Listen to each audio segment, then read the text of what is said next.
Need protein. Also need heat. It's cold. It's freezing in here. I gotta get you up here. Let me put you over here. There's clothes all on the floor because I had to change like 5 times before I left. You know I can't. You know how girls are. We can't ever find nothing we're looking for. Y'all, I don't even know what to say, so I'm just gonna focus on protein because that's all I can do for me today. Okay? How about that? That's all I can focus on. Can't answer no questions. I can't come in for questioning. All I can focus on is my protein. What a day. Am I going to get service over here? Oh, apparently the Wi-Fi's working now. Oh, thank you. I've had this shirt for forever. Hello, Jamie Blake. Hello, y'all. I got to make protein.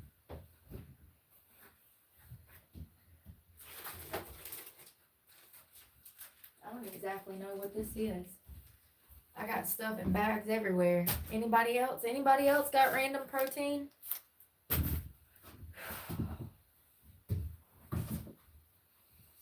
Alright. Let's just put a scoop in here. I need a heater. I'm freezing. It's cold.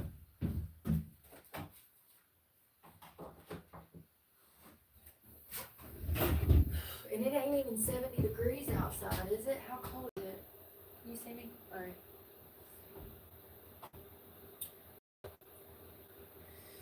69 degrees and I'm freezing. Like seriously, I need sweater and pants.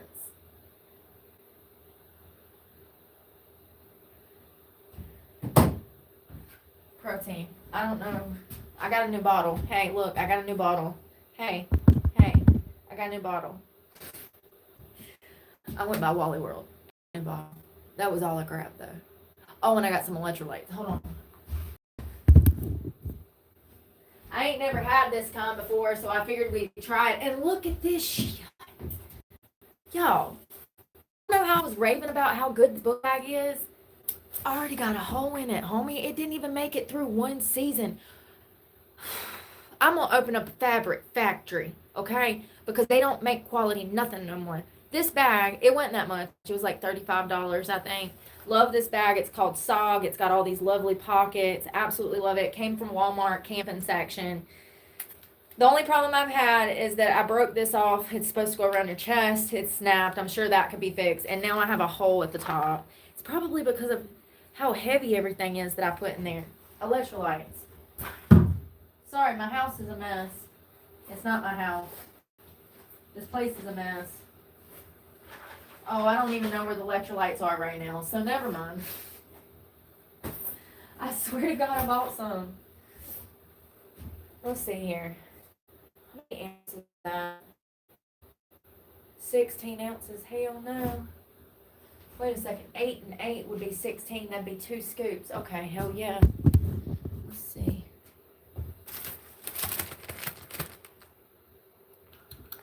I'm in love with the cocoa. Y'all remember when that song came out and they were throwing that stuff everywhere? So my meeting went really good. First of all, let me start from the beginning.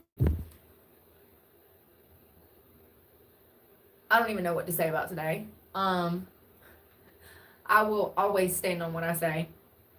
And matter of fact, more often than not, as the years go on, I will continually dig my toes in deeper to that heel. More often than not, it's very rare that I go back on something that I feel strongly about, like I do about my current situation. Do you get what I'm saying? So anyways, I've been under a lot of stress because, you know, your girl's been locked up for crimes 3 times that she didn't commit. So that tends to cause, you know, like PTSD.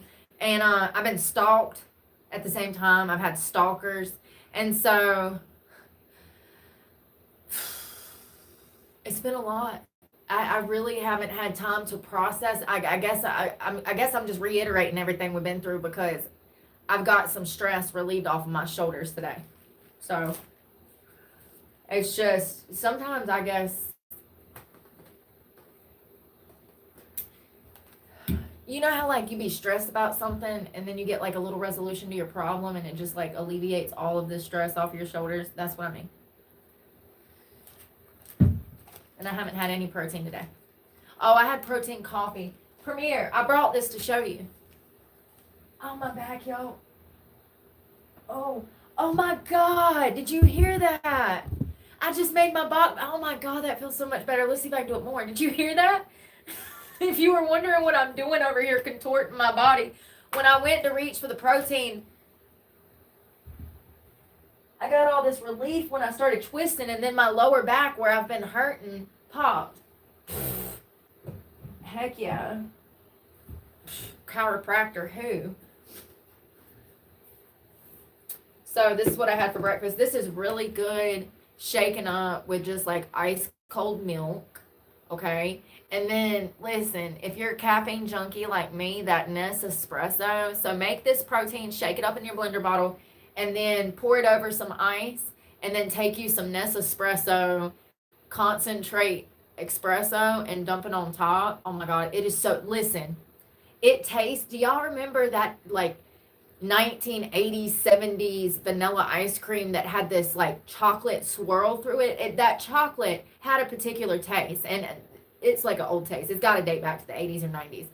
It had this swirl in it. It had this particular taste of chocolate. Well, the Nespresso Mocha Cafe, it's concentrate. You can buy it. It's like 20 cups of coffee in a little bottle. And what it is it's espresso concentrate. And so you pour it into a teaspoon, and you can add water, milk, or whatever you want to it. Or you can use it like an espresso shot, mix it with like a few ounces of water, stir it up, and pour it over your latte. I'm telling you, this is Cafe Latte, Walmart.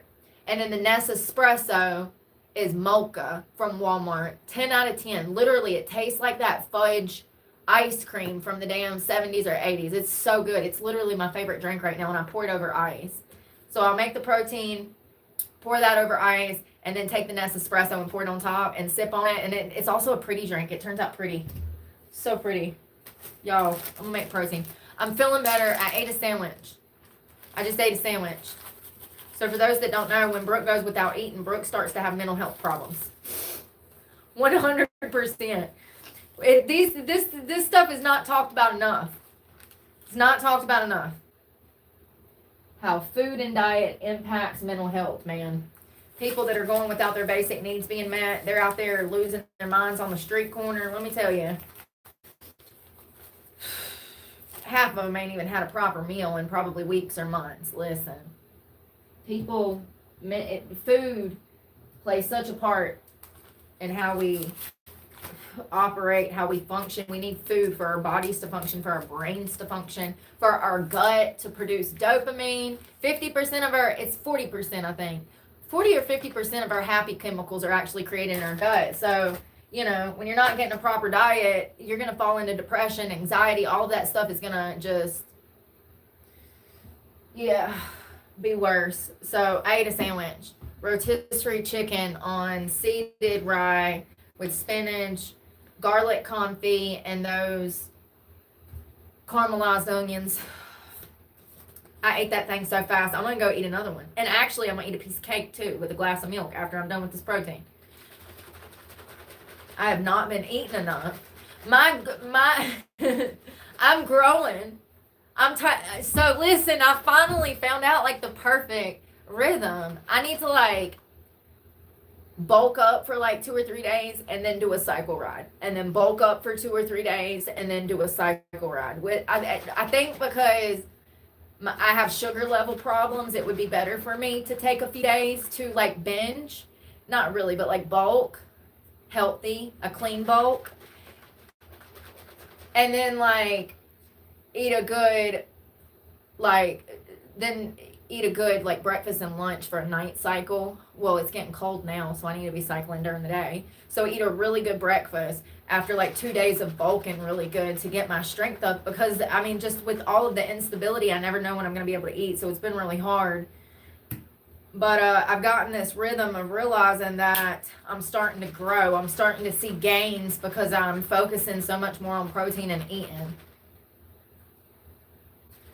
those cycle runs that I'm doing, like 25 miles and over, you don't want to do that. Like, remember when I lost my truck and I hit the streets? We were doing those, I was having to cycle 20, 30 miles a day just for food and water all over the city to get food and water. And that, like, jumping into that, it's crazy.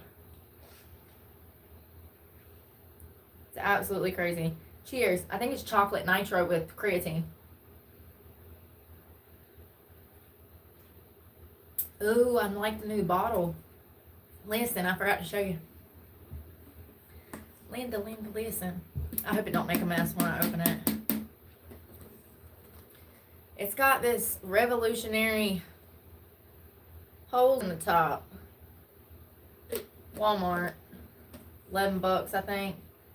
So it doesn't have that ball in the bottom that's like boing. You know, that thing used to drive me crazy because that cup would be in my book bag. And so I'm on the bicycle and all I can hear is that damn blender ball just like bouncing around. Even when we lived in the truck, remember, it would be in the passenger floorboard, and I'm like, oh my God, you guys, that blender bottle is getting on my nerves. Like, I'm really glad for peace, okay? For peace, because I don't get much of that. And when you're having a bad day when your blender bottle is getting on your nerves. That's sad. But it's so true. Like, you're in too deep when your blender bottle is pissing you off. All the racket it's making with that metal ball inside. Because if you're driving in a car or you're on a bicycle, there's no liquid in there, it just beats around the cup and it sounds like a pinball in a pinball machine. It'll drive you insane. It's like listening to damn kids fight. Yeah, so that sandwich was good. Hey, Janie and Christy. My eyes, listen. It's going to be 48 degrees tonight. Like, literally freezing.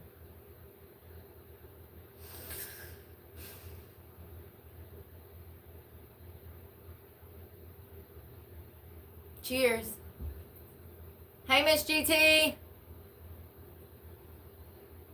My blender bottle noise. I love my blender bottle noise. You are insane. You are insane. You like smoke alarms and fire detectors. You just love it, I bet. It's like people that like those clocks that go off every 15 minutes. You ever seen those ship clocks that go off every 15 minutes? It's hard to sleep through things like that for me. That's funny. You got to be kidding me, Maz. That's hilarious. You're psycho. That's funny. Yeah, I got some relief. Like, I just feel better now about these court dates. Listen. Prior to the situation with my daughter, I would have never thought this possible. Like, I knew that I'd been, like, pulled in the holding cell and beat the hell out of me by the cops. And I knew that police brutality was a thing because I'd experienced it several times. I mean, they pulled me out of a cop car by my throat one time, shaking me like a rag doll with my feet dangling off the ground. I couldn't have weighed no more than 110 pounds. And I was essentially a child with a drug problem. But, nevertheless, I've experienced some things. I knew that y'all know I cover cops here. We talk about a lot of crooked cops over here. We see both sides. There's good cops, bad cops. But I knew that the cops could be corrupt. I never realized how corrupt the entire court system was, but also CPS and these government agencies.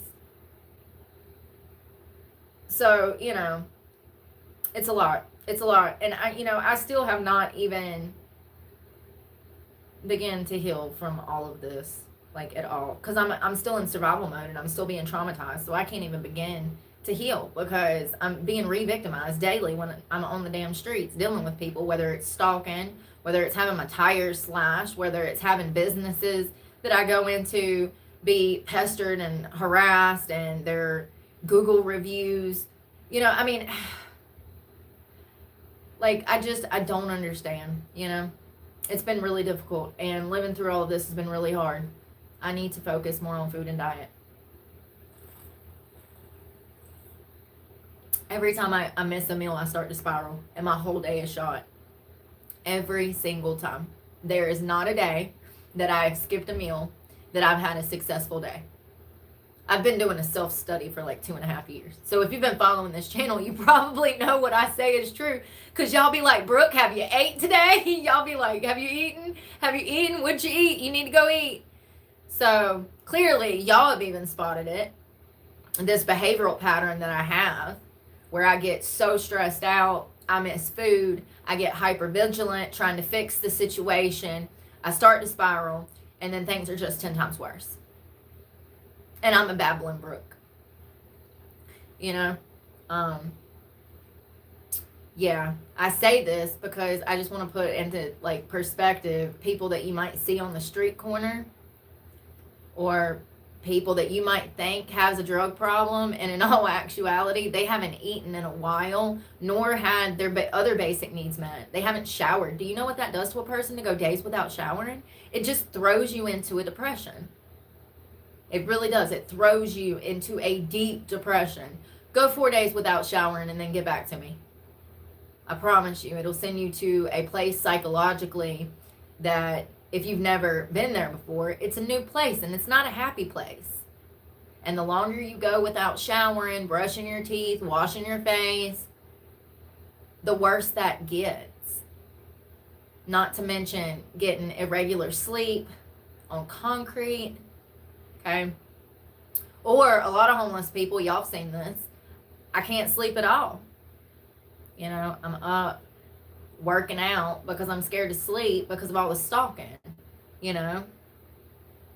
So a lot of people, homeless people, are like that. They fear for their lives. Somebody was telling me a story, interesting enough, earlier, and they were talking about a homeless man that slept on the police station grounds, right out front.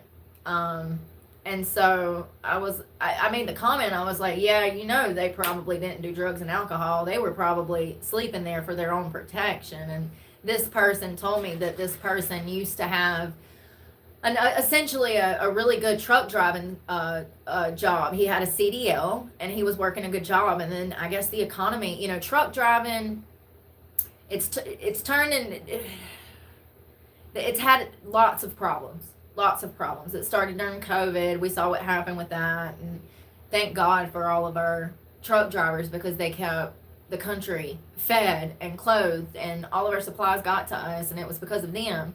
So, but the industry is not what it used to be. And matter of fact, more often than not, a lot of these driving CDL schools are scams. They're roping these young high school men. Let's not forget that was the number one graduating job for high school men for like 20 years. CDL truck driving. That if you graduated high school, more often than not, you were going off to get your CDL if you didn't go off to college. It was the number one sought after job for like over 20 years for high school graduating men. So that's how big the industry was back in the 60s, 70s, 80s, you know, 90s. They've used this opportunity, like they use all opportunities, to scam everybody and make money. And so a lot of these truck driving schools are roping these children into not only contract for rigs, which are hundreds of thousands of dollars nowadays, can be up to hundreds of thousands of dollars, but they're also getting crapped on mileage. They're getting crapped on their loads. There's supposed to be some kind of certain, like, listen, I just know what I read, and y'all know I got holes in my brain, so... You know, I just know that it's turned into a scam, and you got to be very careful. And that is actually because of the influx of new drivers. Old drivers are being pushed out of the business. They're not even being sought after, even though they have 34 years of experience, because they're asking for pay that is respectable, as they should. And other drivers, they've taken on a debt, and they're working off their debt for the company, therefore. That's my basic understanding. So if I got something wrong, please tell me. But hey, Ash, oh, thanks. Thank you. I had a good day. How have you been? No, this is not my apartment, but thank you for asking. Yeah, so anyways, this guy had a really good job. Something must have happened. The economy, rent, maybe he said rent went up. That's a possibility. And essentially, he was sleeping out front of the police station. So sad. So apparently, this group of community citizens got together. I actually love this story. This group of community citizens that have a business downtown. They decided what happened was I do believe this man's daughter passed away in another state, and he wanted to go to her funeral. Breaks my heart, y'all. I mean, it's just so sad. So he wanted to go to her funeral. I think he reached out for help, or he knew somebody in the building, and pretty much the community of these businesses, these office people, they got together and helped get him a ticket and clothes and showered so he could go to his daughter's funeral. How heartbreaking. You're homeless and your daughter passes away in another state. After you lose your job and your home, I mean, Jesus Christ, tragedies in 3. Can the man get a break? Like, when is he supposed to get a breather? I know they say that the Lord can't put, but he won't put more on you than you can handle. But I'm just saying, Jesus, that's a rough one, man. That's a rough one. But apparently, he's off the streets now. He worked with a community program that was able to get him, I think, a job and housed and back on his feet. Rent is still ridiculous for no damn reason. Question: what is a buyer's market means? A buyer's market means, and a seller's market means. Listen, this is the riddle of the day. My brain hurts from trying to figure this out, and I'm not going to Google it because this is like one of them toy puzzles that's made out of wood. I've got to figure it out. So a seller's market would be when it's in the benefit of the seller, right? And hold on. Let me take a sip and cook. Hold on. I'm digging my ditch. Hold on. A buyer's market would be in the benefit of the consumer, right? And that would mean that they get the pick of the lot. There's plenty of houses to go around. And then a seller's market would be, Jesus. Y'all, I'm trying to quit smoking. It ain't working. Come on, my 2 little brain cells, they're trying to fire up. I see them rubbing up together up there, but they're not working. Does anybody know? Okay, good for a buyer, good for seller. Oh, so it's a buyer's market. So it's good for the buyers. And that's what I was getting at. That was my best uneducated guess. Uneducated guess. Well, apparently I have been seeing stuff going around talking about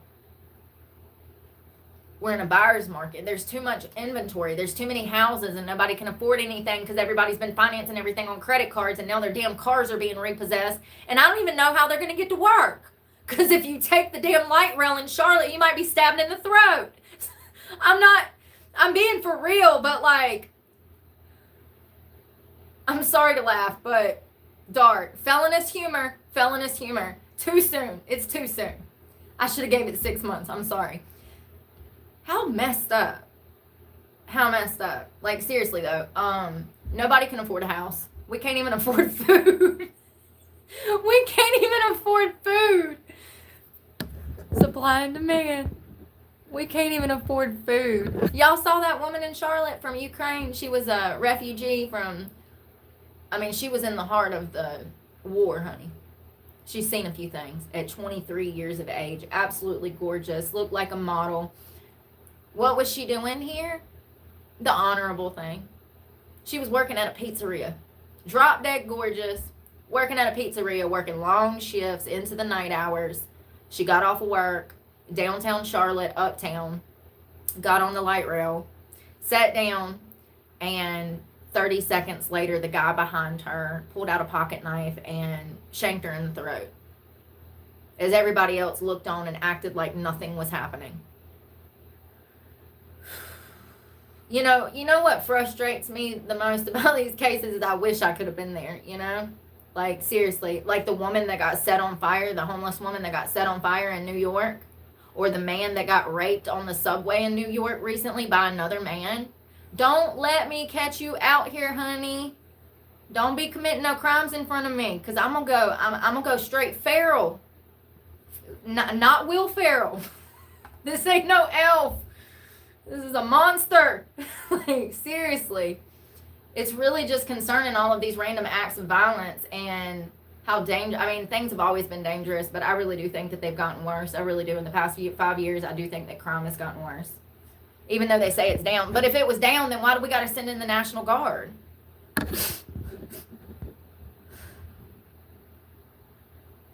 I saw the unedited. Where did you listen, Ty? I probably shouldn't watch that because it'll really bother me. It makes it more personal, just knowing what kind of pain she went through. I was really hoping that she didn't see it coming. Where did you see that? Sorry. I want to know if she was struggling to breathe. I guess if you can tell me that, if you can answer my question. Did it look like after she was stabbed that she was gasping for air? Did blood start to come out of her mouth? Can you see that in the surveillance footage? Because if that's the case, then this was, I won't post it on here, but I'm curious. It was gruesome. So it wasn't a silent crime. She was gagging on blood and dying, of course, but because she, my thing is it wasn't silent. That's my thing. What pisses me off is that everyone on that train ignores what is happening. And I've been saying from the start that those people intentionally ignored this crime so that they did not have to get themselves involved. This would have not been silent whatsoever. And so the fact that those people sat there and the media portrays it as nobody knew what was going on the train until he was exiting the train is absolutely preposterous, because it would have been so loud. She would have been at the very... After impact, she maybe might not have been able to scream. However, she would have been gargling up blood. There would have been noise. His body movement, her body hitting the ground. It would have been a commotion in there. The fact that they're trying to say that no one tried to help her because no one saw it is crazy, because the footage that we have that is blurred, you can see that not only are there people in the back of that train, cart, whatever, but there's people to the right of her that was sitting right beside her. That's 2 feet, fam. Have you ever been on one of them crappy little trains? 2 feet. There was people in front of her. There was the guy behind her. He was 1 seat behind her over these carts were 2 cart, okay? And then there's like 2 feet for people to walk down. There was people back in the cart. There was people on the side of the cart. There was people sitting beside her. There was people in front of her. And then he was behind her with a knife, and you can see him pull it out of his pocket. He opens it up. He stands up, and he leans over her. She was assaulted from behind. She never even saw what was coming. I'm sure... I've been in some pretty dangerous accidents, and I will say that the thing about, I've never been stabbed, but the thing about something like that, typically the nervous system or the adrenaline takes over. I guess your nervous system tries to protect your brain, and you don't not necessarily feel the pain. You just know that something's happened, but I guess I would imagine that it's like an out-of-body experience. Like, I don't know how I'm trying to say. Maybe we should venture into that one day, what it feels like to get stabbed or shot, because what I'm trying to say, I know, people have reported this. This is what I'm trying to say, but I don't know how to say it. I don't know. I hope that her body went into shock. I hope that she didn't know what happened. I hope that it was quick, but unfortunately, they're saying that it wasn't. They're saying the same thing that Ty said, that it was absolutely gruesome. He stabbed her 3 times, I do believe, and she knew but couldn't do a thing. God. Y'all, it makes me sick. What the hell? It's crazy, because let's think about this for a minute. This guy, who was 35 years old, who had a problem, a history of substance abuse problem, history of mental health problems, history of robbery, violent offenses, assault, okay? We're the same people. We're the same people. That's my same. I don't have robbery. I'm not, I'm a hard worker. But you get what I'm saying. Society deems me an ex-drug addict, so I have a history with drugs, just like this guy. Okay? Society deems me as a violent offender, just like this guy. Society deems me as having, I do have mental health problems. Society deemed him as having mental health problems. Okay? They let him out on bond. He just signed himself out. Okay? For crimes that I did not even commit, my bond was $25,000 last October. Make it make sense. But I bring this up to mention that how they've treated me is typically how we would see or want a career criminal to be treated. However, I'm not a career criminal. I changed my life like a decade ago. I'm sorry society hasn't like caught up yet and got on board and accepted it. You know, like how many years am I going to be punished for something that happened in 2009? Anyways, we are the same kind of like background, okay? We have the same kind of history, okay? He's homeless, I'm homeless. He's had a horrible upbringing, same fam, foster care over here. However, the judges in Charlotte deem him not a risk to society and let him just sign himself out. And my bond set at $25,000 for something I didn't do. I mean, it's just broken. And those are two different counties, but the system is extremely broken, is my point, I guess. And I guess what I'm also saying is that once you have a criminal past or you've committed crimes in the past, your chance of being arrested for crimes you did not commit skyrockets.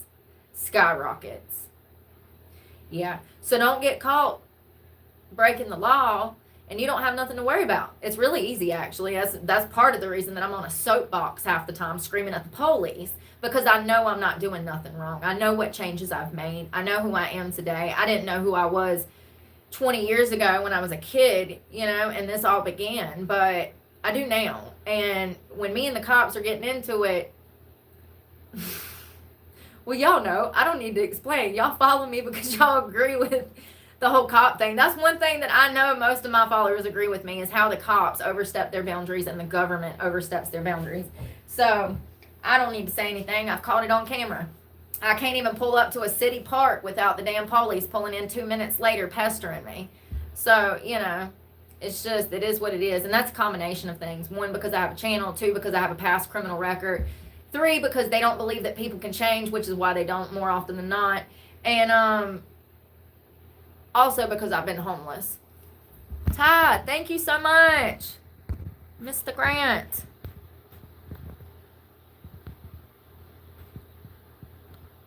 I have to call the cops. My life depends on it and my freedom. So let me break this down. So if I don't call the cops, then I have no way to get myself off from fake charges. Thank God I called the cops.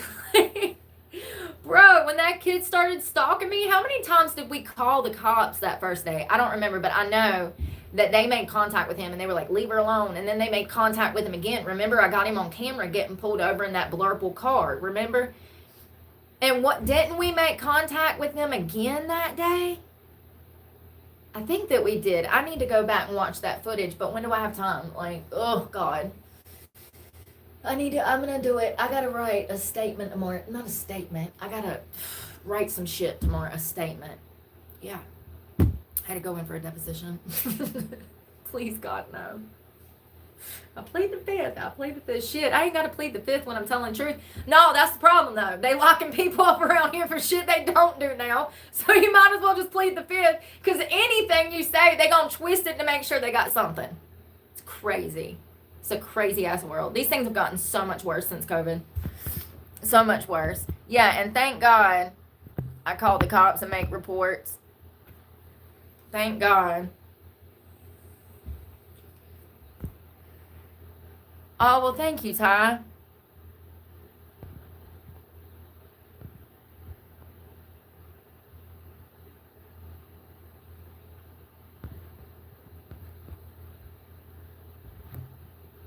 I don't understand. Yeah, it was. You know, and the crazy thing is, the kid, he gets me arrested for cyber stalking. I can't even make this stuff up. It's so unbelievable. I mean, it's laughable. I have to laugh because,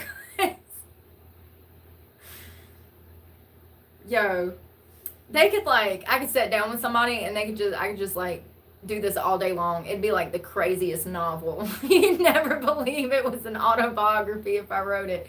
You'd be like, yep, she's off her meds, but she forgot to take her magnesium.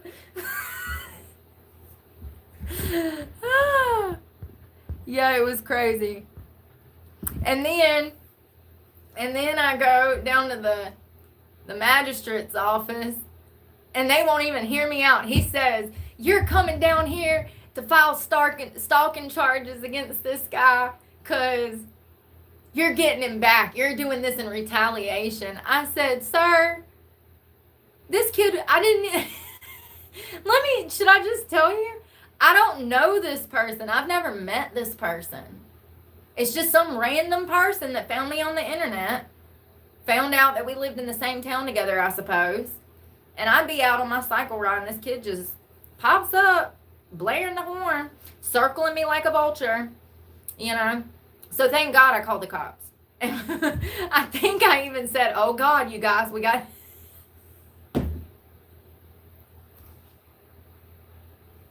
This was the day after I got the other stalker arrested. I remember now. So you remember the guy in the black Jeep that was stalking me? The one that had serious assault charges for maiming and castrating a woman? First of all, we still ain't figured out what that could be. I wonder if he force-fed her birth control or something, because it said non-malicious maiming and castration. He also had assault on a female, assault with a deadly weapon. All three charges was stemming from the same incident, dating back to, I think, 2011. So it had been a while. He had also had a few speeding infractions and I think assault on a government official or resisting an officer, something like that. But he found me online too. And he was stalking me all over town. And, hey, John. Thank you again, Ty. It is a blue dress. It's not the one that Bill Clinton had on. It's not that blue dress. It's not the Monica dress. Oh man. So this guy's following me around town in this black Jeep, and I filed, I don't know, I think I called the cops. I don't know, man. I don't even know, a dozen times on this guy. He stalked me for 2 months. He was the first one that started stalking me when I become actually homeless on the streets and I was sleeping on the streets. So, finally, after 2 months of being stalked by this one guy, he's finally arrested right in front of me at a stoplight. Can't make this shit up. You know, the irony is the cops had actually come through the parking lot. They had a warrant for him. I went to a magistrate. He had took out a warrant for stalking because this guy kept just coming and following me at work. Everywhere I'd go to cycle, he would just come on the bicycle and just chase me around. And he was antagonizing me too. He's like smoking weed and doing crazy stuff. Anyways, so I saw him on a street corner, downtown Madison, next to the coffee shop, like one street up. And I was like, no way. So I called the cops. Well, they were busy that morning. So I was like, well, I'm going to get back to my cycling. I'm sure we'll run into each other in this little stoplight town, you know. They'll find me. And the police, I'm literally riding towards the police station. So then the cop shows up and they're like, have you seen him? Did you see which way he went? I was like, no, I haven't. And I'm still on live with you guys. Pay attention. I'm still on live with you guys. And y'all see that I'm talking to a cop. I actually cut the voice thing off, talked to them, and then they took off. It was not even a few minutes later. I look up, and this asshole is the guy that was stalking me. He's sitting at the stoplight, literally a few hundred yards away. And I'm like, this is unbelievable. I was like, you guys, there's my stalker right there. About that time, the cops drive up in behind him and blue light him into a gas station parking lot and arrest him on the spot. So then the next day, I'm like, yay, I can get back to cycling and living my life. Nobody knows who I am. Okay. Blah, blah, blah, blah. And here comes this other youngin'. I am old enough to be this boy's mama, and clearly somebody ain't doing a good job.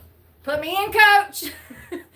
So, you know, then the next day, this little boy rolls up in a Subaru chasing me around town. And I do believe it was 3 times in one day that I made 3 reports in one day that first day. And, you know, I ain't got a car. How am I supposed to get 20 miles down the road to file a warrant on some kid that I don't have his name, I don't have his address, I don't have his birthday? And the cops just let that shit go. They act like he's going to stop. They don't understand these people like I do. They don't stop. And matter of fact, they get off on it. They absolutely do. The fact that they can get by with it, and that's why they do, because the cops do not understand these types of crimes. They don't understand that. For instance, let me explain something to you. So this kid took out a warrant for me for cyber stalking. Do you not understand that he is getting his jollies off by being able to have contact with me in court? Because I can assure you he is. This is a sex crime. Just like the guy in the Jeep, the guy in the Subaru, these are sex crimes. These are cyber sex crimes. We really need to start making change. It's crazy. It's crazy. And they're rewarded through the court system for their behavior. They get to actually meet the victim in court in some manner, even if it's just seeing her or him across the pew and across the courtroom. When would he ever have the opportunity to interject himself into my life otherwise? We all know that would never happen. These types of perpetrators absolutely get off on this. And it's sad that the court system is not set up to accommodate victims of sex crimes so that they don't have to feed into this predator behavior, because that's what it is. This is voyeurism, just like the kid that followed me around the Roses and Chinese food parking lot that day. Remember that young kid that was in the blue Jeep? Oh, I've got stories for days, honey. We've been out here for 2.5 years just beating them off with baseball bats, okay? They're crazy. They're crazy. And it's the porn industry. It's rotting their damn brains. That is scientifically proven. It rots the gray matter. They don't know how to control their urges. And then they see some girl working out and they absolutely go apeshit. And then I might look like the girl next door, but unfortunately, I'm like the Hulk next door. So the best thing to do is leave me alone. Okay? They don't get the reaction they're looking for, and then they get angry. How many men have you seen berate me, cuss me out, call me all kinds of dirty stuff? And, you know, and it's because they didn't get the reaction that they were expecting. It's crazy. That's perverse. That's lust. They can't control themselves. Y'all see that short that I posted of the guy that was in the bathroom that was caught looking at the girl through the bathroom stall? Did y'all see when he comes out? First of all, I think he was on drugs. Y'all see the eyes? That's the scariest pair of eyes I've ever saw. When he turns around at that urinal and looks, honey, he is scary. So anyways, this guy was caught in the bathroom staring at a girl half naked as she was about to pee. She confronted him, called law enforcement. The cops come. He's looking crazy. When he comes out of the bathroom, from the body camera footage that we have from law enforcement, you can physically see him not be able to control his urge to act like a weirdo. He is literally staring at the victim, and he is salivating at the mouth, licking his lips, smiling, and he's got the craziest eyes. He literally cannot stop looking her up and down. He looks crazy. So that is, in my opinion, not only was he on drugs, probably some form of methamphetamine, cocaine, maybe crack. And I've talked about this before with those drugs in particular, things like speed, uppers, they heighten the risk of sexual crimes being perpetrated against you. It's very dangerous. They're some of the most methamphetamine people that use methamphetamines. They're some of the most dangerous, unpredictable sexual predators. Also, crack, it's known to cause people to, not be able to control their urges. you know. So those drugs absolutely add a layer to the onion of sex crimes, but he was physically incapable of controlling himself is the whole reason I posted that video.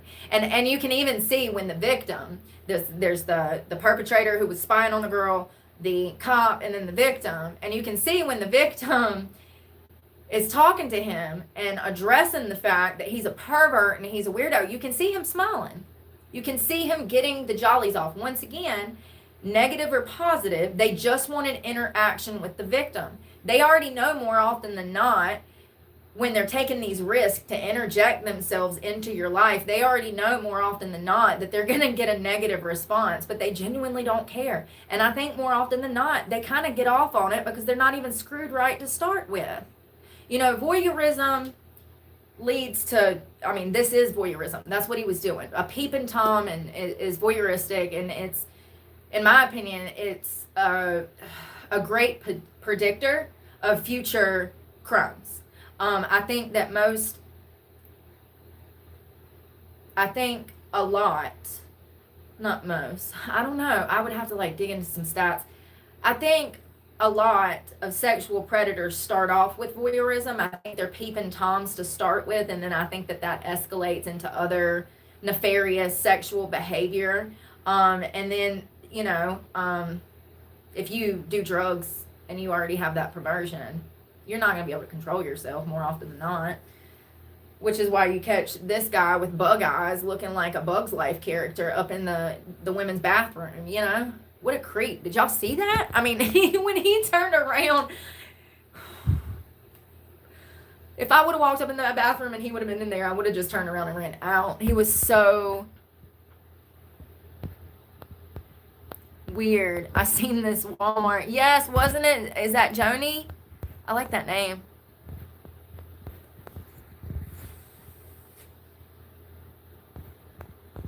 Oh God, are y'all arguing about porn? Yeah, the blue Subaru. That's the kid that took out a warrant on me. Well, as it just so happens, when I got out of one meeting, I was on another meeting, and this is a suable offense. But how much money you think an 18-year-old brat has living with his mom and daddy, potentially still going to high school? Listen, but here's the thing. Listen, I don't learn. So, listen, I don't learn. There came a point where I actually sat down with you guys and I said, I don't want to mark this kid because he just turned 18. Do y'all remember that? Does anybody remember me saying that I did not want to press charges against this kid for stalking because I did not want to mark him as a criminal because I knew that it would be impossible or it would be a strike against him and look bad at the very least on a resume? Does anybody remember that? It's crazy. It's crazy how things happen. Because, thank you, somebody. I know there's a video of it. That's why I'm asking. Because I know there's video. So I'll go find it when I go through a manic episode or something.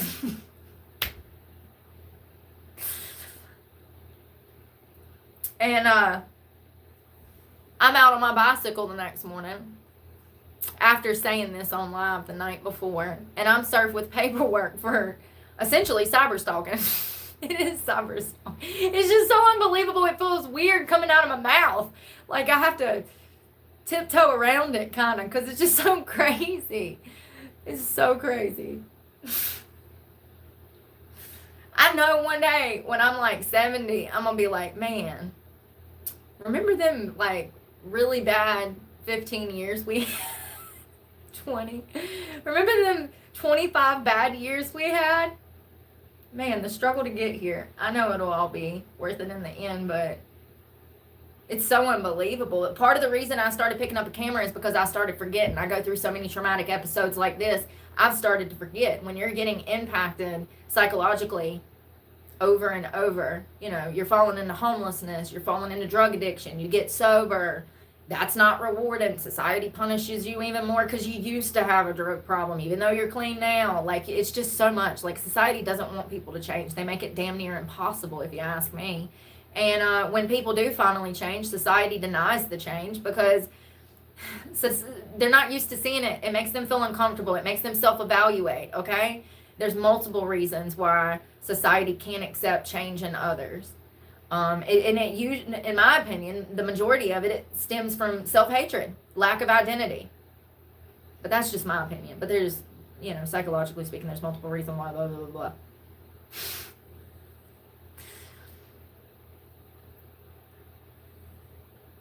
Well, the last time I rode, I almost broke my hand. And it wasn't a motorcycle, it was a bicycle. Yeah, it's getting better, though. I do think that it's a green splint or something. I think that I fractured the bone on my palm. It's been over 6 weeks, and it's still not healed. It actually hurts. I got a splint somewhere. I need to finish this.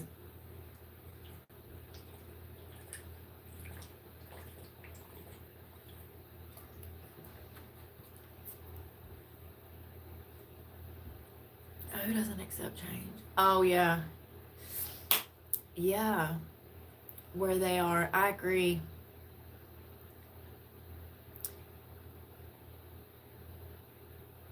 Girl, Pisces, Virgo, rising. I'm so sorry. 68 years young, girl.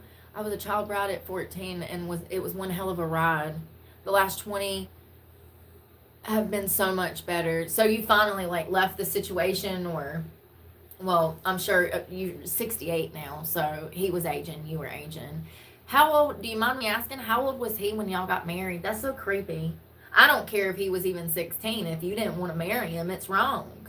I had content coming on child brides, and I need to do that some week. Maybe this week, maybe tomorrow, we can get outside. I haven't been outside since I got here, and y'all know why. So maybe tomorrow we can get out and spend the day outside somewhere doing something. I need to get in some cycling time. I'm going to eat again later and stuff my face with cake and stuff. Well, it's sugar free. He was 39. That is creepy. It's still common. It's still happening all over the world. It's crazy to me because here in the West, everybody wants to talk about slavery. Do you know that there's slaves all over the world still? It's a bigger problem now than it was back then. I mean, and I agree. Slavery... Y'all know. So, but it's still a problem. It's still a problem all around the world. We ended that here. Did we? Or did we just create a whole new form of it? Listen, don't get me started tonight. I can't be having mathematical equations pop up in my head because I ain't got my little 2 brain cells. They're overworked and underpaid. For real, though. It's happening all over the world. Child bride, arranged marriage, honor killings. I had stuff coming on. And we have talked about a few cases of families that moved here from the Middle East, and their fathers were going to marry them off at a young age. Who brings their child to the West? Who moves their entire family to the West from somewhere like Syria or Iran or somewhere, I don't know. Who moves their family here and then expects and raises their children in Western culture? That's the big thing. You raise your kids here, and then you think that you're just going to pull them out of high school and as a freshman and send them on a boat to Egypt? Absolutely. That's absolutely what they think, and that's absolutely what they do. Did y'all see the college? And that was a high school girl, wasn't it? Y'all told me, and I forgot. There was a girl that was on campus. I don't know if it was a high school or a college girl, and her parents showed up and tried to murder her. Fam, her father, let me tell you how gruesome this was. Trigger warning, because the video is horrific. I've watched it several times. It's one of the most disturbing things to think about, this being your flesh and blood, your baby girl. And you got your whole body, his legs, his arms. He had his whole body. So I think they were Muslim. They might have been, what's the other one? Islam. They might have been, yeah. So he shows up to her campus. They have words, and he immediately starts choking his daughter. He gets her down to the ground. He bear hugs her with his arms and his legs around her, squeezing her to the point that her arms are locked in and they start convulsing. You can actually see her dying. She's dying. That's what's happening. So this poor girl is being killed by her father in the presence of her mother and sister. Her sister is hysterical. People, I don't know if it was a high school or if it was a college campus, but people hear the commotion, friends of this girl's, and they come running to beat the hell out of the dad. They're kicking him in the head, they're choking him, they're trying to pull him off of her. It takes like, I think 3 or 4 people to get this man off of his daughter. And at this point, she's completely unconscious. She hasn't had air in maybe a few minutes. I would say maybe a minute to a minute and a half, 2 minutes. I mean, he's been on her and he's had her on the ground, and like he's taking hits to the head and he still won't let her go. It's a vicious attack. I mean, he was this close to killing her because he had her on the ground complete. I mean, you can see her arms and she's convulsing. I mean, he's literally killing her. Yeah, so the story was him and his wife came here. I think it wasn't Egypt. That was the Yazar Sadid case. That was Egypt. I think they were from Egypt. The father that shot his 2 daughters in the back of the taxi. I don't know where these people were from, but they were gonna mail. I mean, yeah, they were gonna mail her on a plane to some man. And she pretty much told her father she had a boyfriend. He was pissed. She had done been to this country to visit, and she was not excited about this arranged marriage. And yeah, I'm trying to remember the name. I can't remember names. I go through, y'all, I ain't got no memory. I can barely remember my name, and unfortunately, when I was a child, my mama taught me my social security number, so that's taking up space up there, and I can't get rid of that. I wish I could buy gigabytes for my brain. See, I'm sure we will be able to one day. Oh, how creepy. So, I can't remember. The Yazar Sadid is a really terrifying case, too. He came here from another country, and he was going to mail you raised your daughters in like New York or something, or Texas, and you expect them to just take on Egyptian culture or Muslim culture. I mean, it's crazy. And they do. And that's the thing about these types of religions. Some of them can be quite concerning because the way that they view humans and the rights of a human, women, they view them as property. The Quran is not respectful to women in the slightest. It's one of the most darkest, disturbing things I've ever gandered at.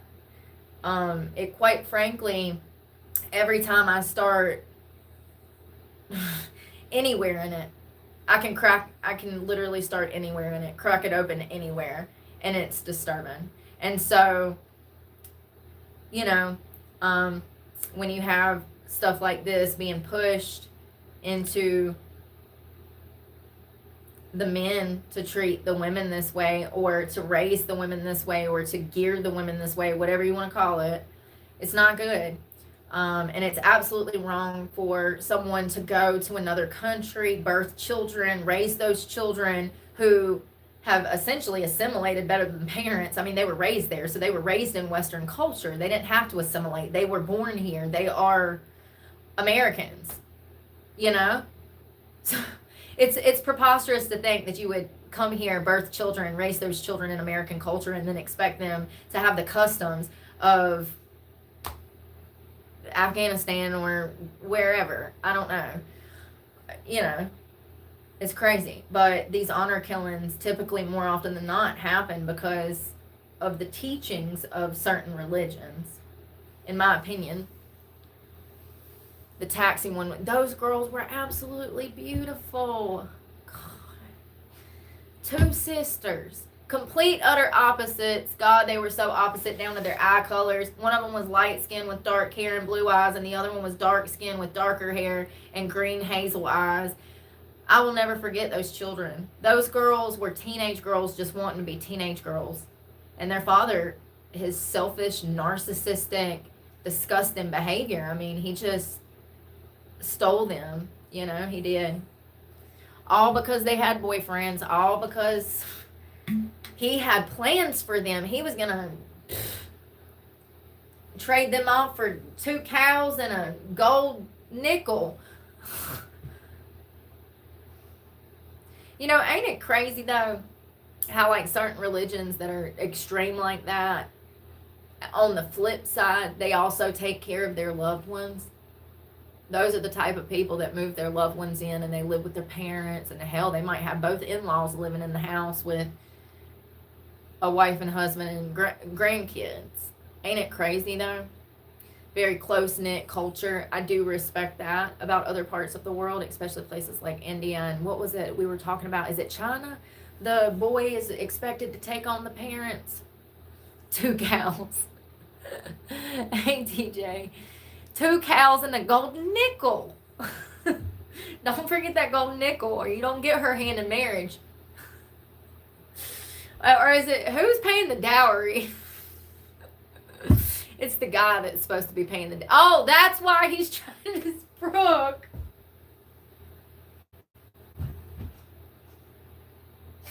I'm fired. That's why he's trying to sell them. It's not funny, but I'm just an idiot. That's what's funny. That's why he's trying to sell them, for the dowry. He's going to make money. Y'all, how messed up. What time is it? So listen, everything went good. I'm talking too much. That's what I always do. Everything went good. I'm ready for next week. I'm just ready to get this crap out of the way, you know? So I got like 3 court dates next week. I swear to God, listen, this ain't even funny because it makes me look so bad, and that's what pisses me off. To stay out of trouble and get your life together like I have for the past 10 years, and then to have this stuff to come creeping up like I'm the problem.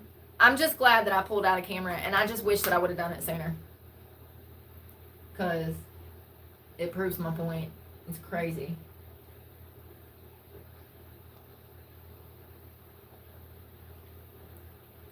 Crazy. Yeah, I got 3 court dates. Probably.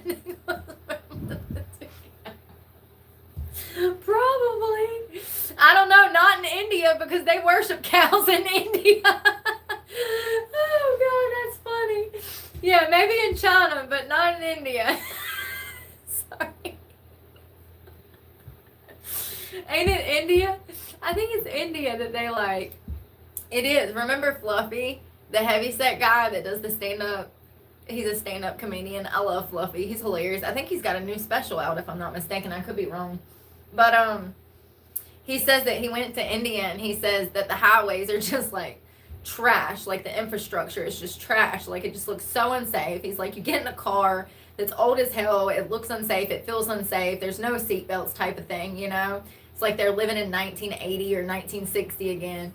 And he's like, the freeway is crazy. There's all of these cars. This is one of the funniest stand-up things. And he talks about how there's a dead body in the street, and everybody's just driving around the dead body like it's nothing. Like it's a custom there. If there's a body in the street, everybody just make a new lane of traffic, go around, okay?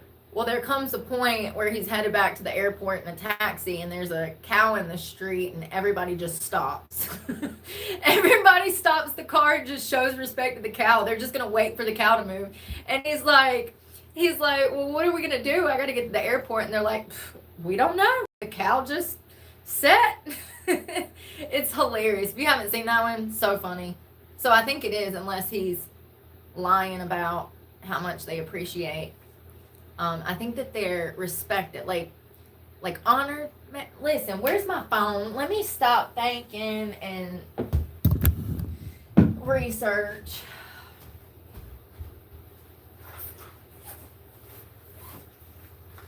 Jesus.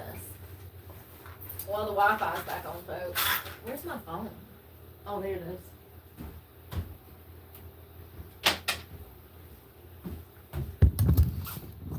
Y'all like my skirt? This is what I wore to my meetings. It's not too bad. It's not showing anything. I think it looks appropriate, don't you?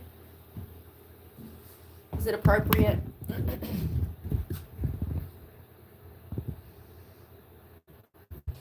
Yeah, that was crazy.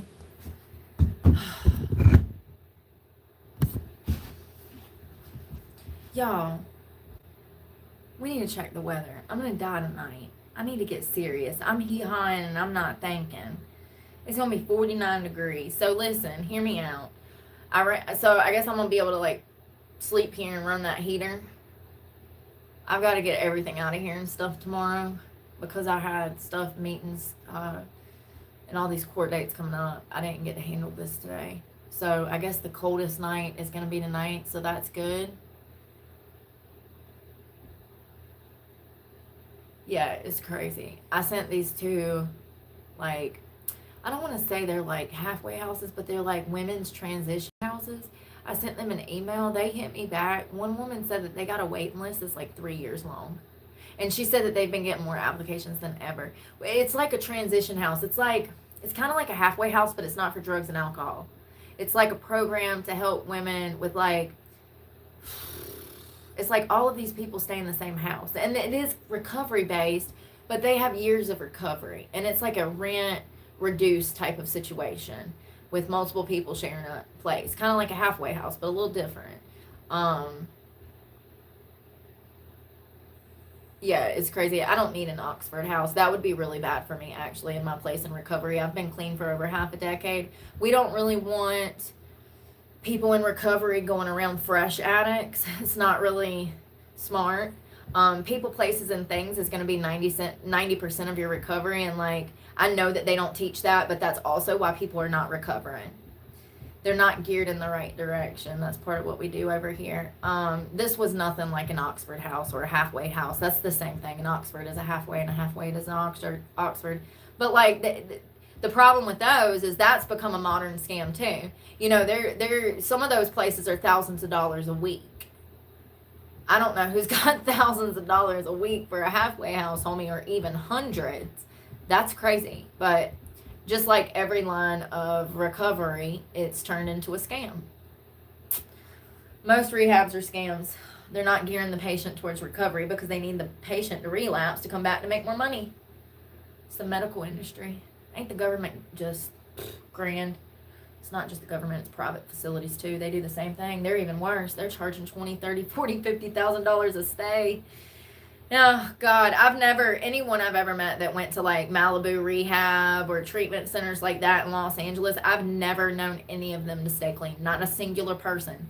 I had so many friends coming up, their parents would just fly them off to rehab. None of them stay clean. They relapse within usually a few months. They could usually hold out about 60 to 90 days before they relapse. So, yeah, that's unfortunate. That's depressing.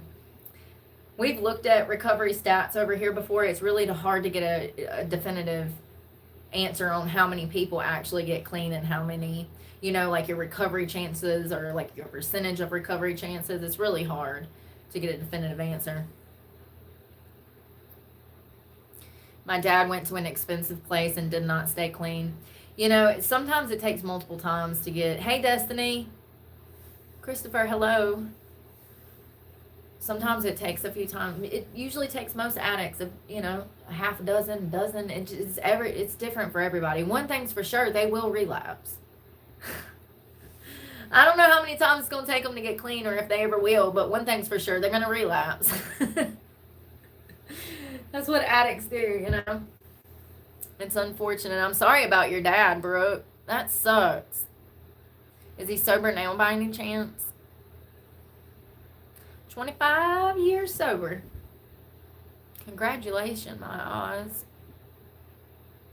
That's another thing. People don't get enough celebration for their recovery, you know? What did I call it the other day? A sober-versary? A sober-versary. Yeah. 25. Happy sober-versary. Happy 25 sober-versary. There we go. We need to really, start congratulating people on staying clean.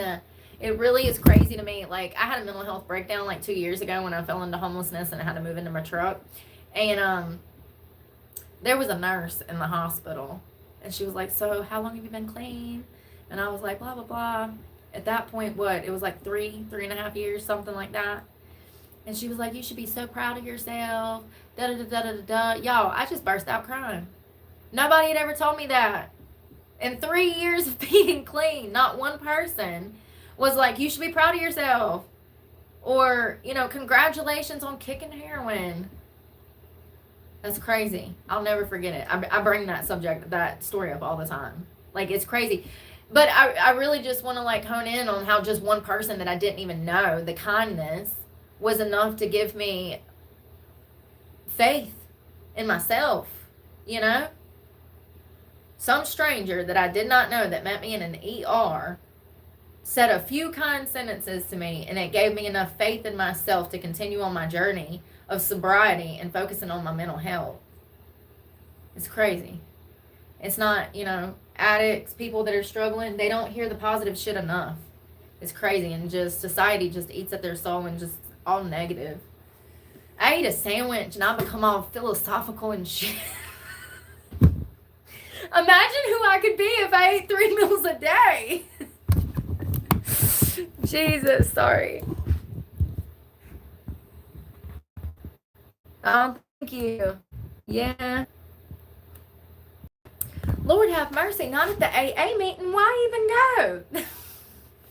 I couldn't do that. I mean, you got a problem. I couldn't do that. Why even go, Dad? Like, you're giving everybody anxiety now. You're making the whole scene hot. Listen, I've heard NA and AA can get, I've seen drug deals and stuff in the parking lots. Listen, I have raw dogged recovery like I raw dogged life. Okay? I got clean on my own. I tried rehab several times. I tried court programs. I tried court probation ordered programs. I tried prison getting clean. I tried doing time and getting clean. Nothing worked.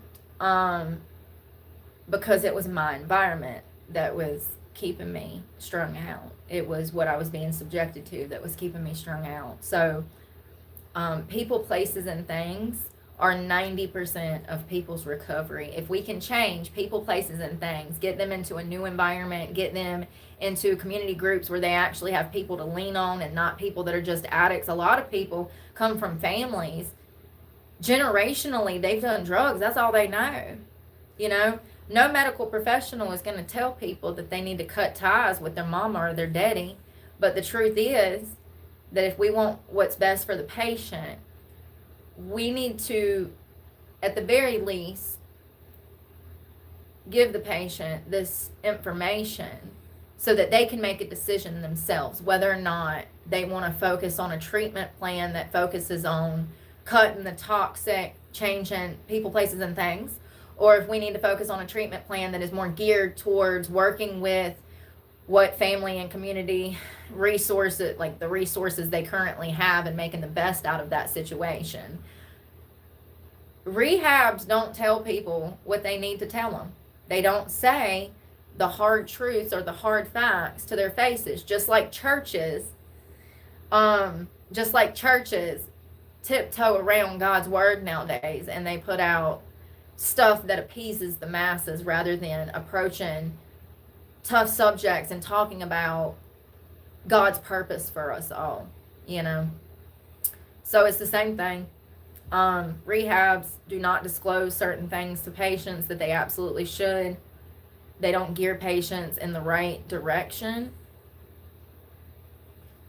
And patients don't get long enough treatment.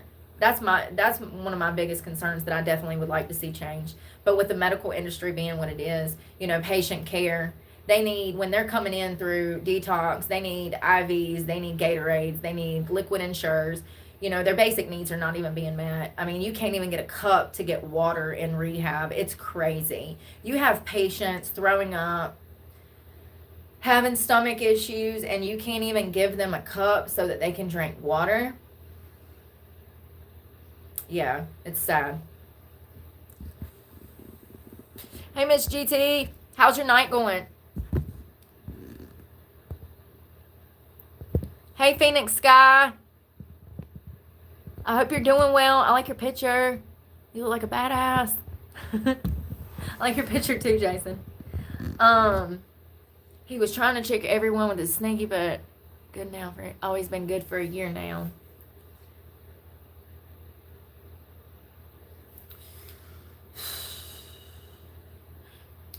So he's sober and she's kicking him out on the street. That sounds like what were we learning about? What's that new aggression or the antagonizing abuse that we just learned about yesterday? That sounds like weaponized abuse. No, when he would drink. Okay, so she wasn't kicking him out to like trigger him into a drinking episode. Okay, so he was drinking. Sorry, I'm like sweating. He would drink and then she'd have to kick him out. Yeah. I saw a Lowen, yeah, absolutely narcissistic when people are putting their wants and needs. Well, you know, when it comes to addiction, it's a little different. I do think that addicts make poor decisions because of the drugs and alcohol that they're consuming, and it has a tendency to make the worst come out of them, really.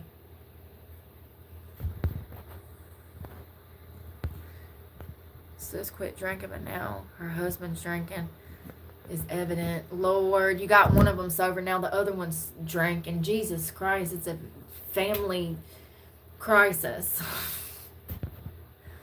Family crisis. That's so crazy, Stephanie. I'm sorry. Have y'all talked to him yet? Have y'all like addressed him and like set him down and did like an intervention? Like, hey, bro, like we just got her on track. We didn't even know you was a problem.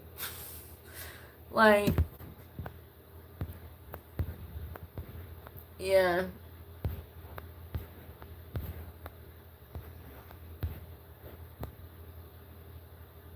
Oh, sorry, Jason. I just saw your message. I'm running my mouth. I could have answered that. I don't know. I don't know how.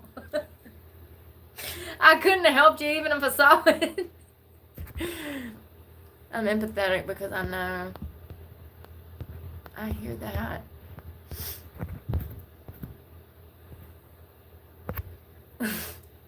11 years sober, so I understand. She's at her wit's end. Damn. They got kids. That just adds a whole nother layer. So sad. I'm glad he did, because I don't know how to tell you to do that either. Is there like, is there usually like a little button that's like, I know the save a page button, but I don't see it on my screen. And I think YouTube should remodel this stuff over here. This there's all this buttons for the creator. It's a pain in the ass. Alright, y'all. I gotta go wash my face and get my life together. I think I want chocolate cake, but I kind of also want another sandwich. Hey, Anna. Yeah, I'm praying for you, Stephanie. That sounds hectic. Oh, thank you. I hope it goes well, too. I hope it goes well. Oh, blessings to you, Christopher. I appreciate that. Yeah, things are a little crazy right now. It is what it is. I guess we'll survive another day. I'm praying for you guys. Please pray for me. Y'all sweet dreams. Sleep well and sweet dreams. And we will talk tomorrow. Y'all be safe out there. And happy Monday. Bye, y'all. Thank you.